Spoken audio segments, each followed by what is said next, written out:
Welcome to Sports News. I'm barring Tony Aranta. Former Super Falcons goalkeeper Anne Chijene is optimistic Nigeria will impress at the 7th edition of the FIFA Women's World Cup in Canada. Even with the late camping and poor preparations for the championship, the assistant coach of the Flamingos believes the expertise of Coach Edwin Okon and the quality of players will produce results. The ex-goalie, who was a member of the Nigeria World Cup team that made it to the quarterfinals in 1999, is confident that this current crop of players can surpass even that achievement. I believe so much in the girls. I know that gradually they will get there. Rome was not built in a day, but people packed in a day, fine. But I think this is a gradual thing that is growing. If you look at it, the new coach and some of the new players that have been injected into the team, they only need time to play together as a team, understand themselves as a team, and a little bit of tactics into their game. And if you look at Oshoala going to Liverpool, it really helped Nigerian football. I mean, when we're talking about the female team, you see some of them there, and we have some national players outside the country.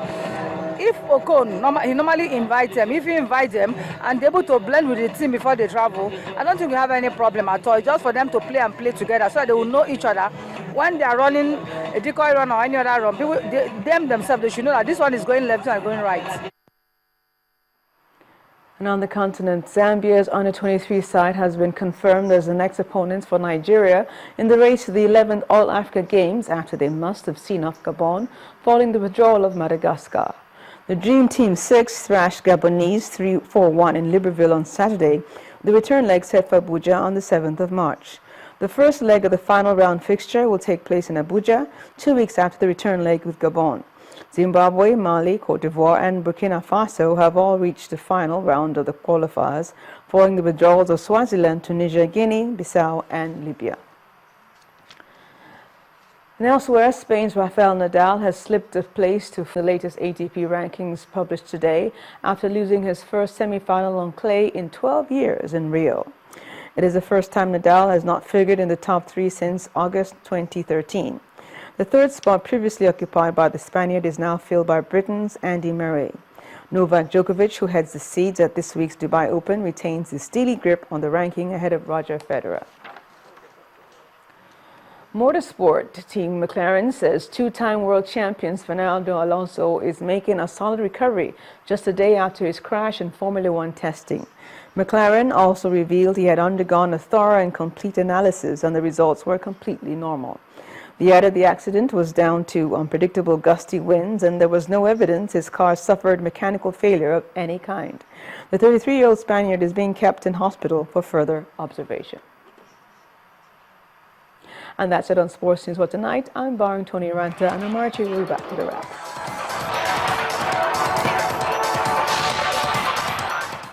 French authorities have for the first time confiscated the passports of 6 nationals who were allegedly planning to travel to Syria to join jihadists.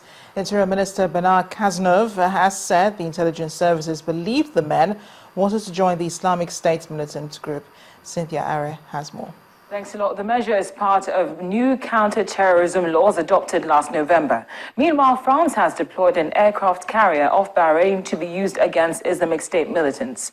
Also, today, the mayor of Jerusalem has wrestled to the ground a Palestinian suspected of stabbing an ultra-Orthodox Jewish man in a scene caught by a security camera.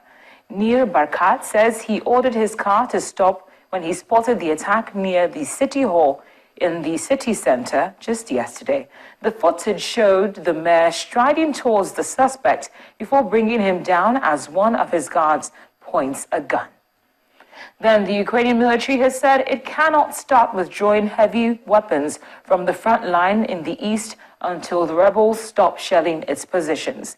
The military spokesman told reporters that the rebels had not stopped firing and both sides agreed at the weekend to begin withdrawing heavy weapons, shortly under this month's ceasefire. Finally, after all the waiting and anticipation for this day to come, an Egyptian court adjourned the trial of 2 Al Jazeera television journalists from today to March the 8th. Mohamed Fahmy and Baher Mohammed are both charged with aiding a terrorist organization and were freed on bail on February the 12th after more than 400 days in jail. This is something very beautiful and I really appreciate. And I'm willing to continue this for freedom of press. And that's the foreign news wrap-up. It's back to you now.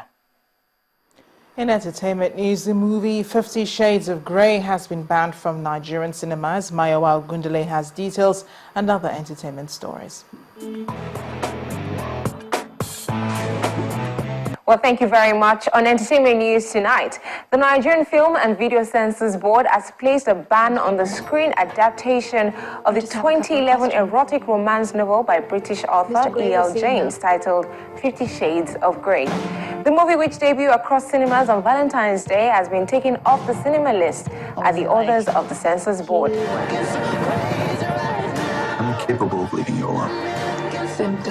Social media platform Twitter went agog earlier today when two former Empire Mates entertainment artists, Scales and Wizkid, decided to engage each other in a tweet war. In a series of tweets, Scales claims he wrote songs for Wizkid and that the star boy does not support him, while the Jaya Jaya singer retorted that his success rubbed off on Scales.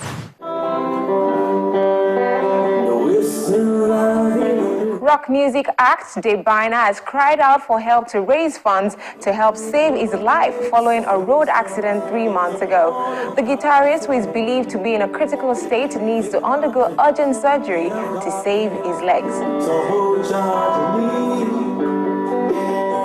Nigerian celebrity stylist Ifeanyi Michael has recruited Nollywood top names in his debut production titled Lutana. The drama, which stars Iretiola Doyle, Beverly Naya, Chris Atto, Jide Kosoko, and others, follows the challenges faced by a teenager who has to deal with a huge debt left behind by his late father. The Oscar goes to Eddie Redmayne! British actor Eddie Redmayne has won the Best Actor Oscar for The Theory of Everything, while Julianne Moore picked up Best Actress for Still Alice.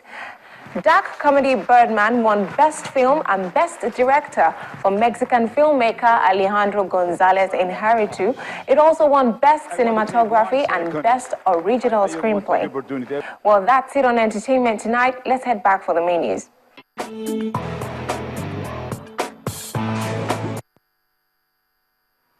The main news again. Nigerian military today continued strikes on Boko Haram hideouts in Baga, Borno State. A video released by the military showed area bombardments of some towns in the northeast said to be under Boko Haram threat or control. And the chairman of the National Human Rights Commission, Professor Chidi Odinkalu, has thrown his weight behind the deployment of military for the 2015 elections, saying Nigeria has no option than to deploy military to provide peaceful environment for the conduct of the elections. That's the news at 10 tonight. Thank you for watching. I am Amarachi Ubani. Good night.